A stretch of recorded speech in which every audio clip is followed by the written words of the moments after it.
ও আমরা দেখতে পাচ্ছি আপনি একটা ছবি নিয়ে দাঁড়িয়ে আছেন, আসলে কি হয়েছিল একটু বলবেন? আমার ছেলেটা 2 মাস যাবৎ বাসা থেকে নিখোঁজ। ছেলেটার কোনো সন্ধান পাইনি আজ পর্যন্ত।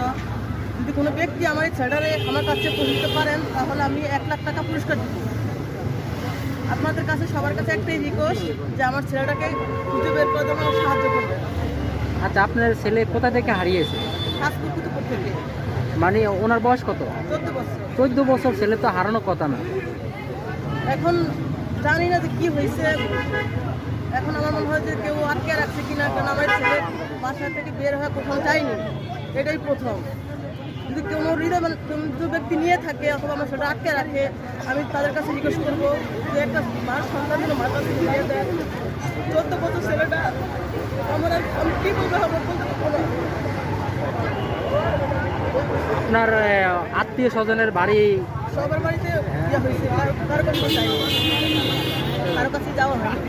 অনেকেই মাদ্রাসা লেখাপড়া স্কুলে লেখাপড়া করে? স্কুলে লেখাপড়া করে। আপনারা আপনার থানায় কি জিডি করছেন? জিডি করা হয়েছে। জিডি করা হয়েছে। এখন আমরা দেখতে পাচ্ছি এখানে রাস্তায় ছবি নিয়ে ঘুরে। জি, আমি আজকে 2 মাস যাবত এই ঢাকা শহর ওদিকে এদিকে ঘুরে বেড়াচ্ছি। আমার থানার কাছে আপনাদের এদিকে আরও কয়েকবার আসা হয়েছে, কিন্তু আমি অনেক ভিডিও ছাড়ছি। আজকে আবার এই জায়গায় আসলাম, যদি কারো মাধ্যমে আমার ছেলেটা খুঁজে পাওয়া যায় হয়তো আল্লাহ রহমত করে, এই জন্য আপনাদের কাছে আসা।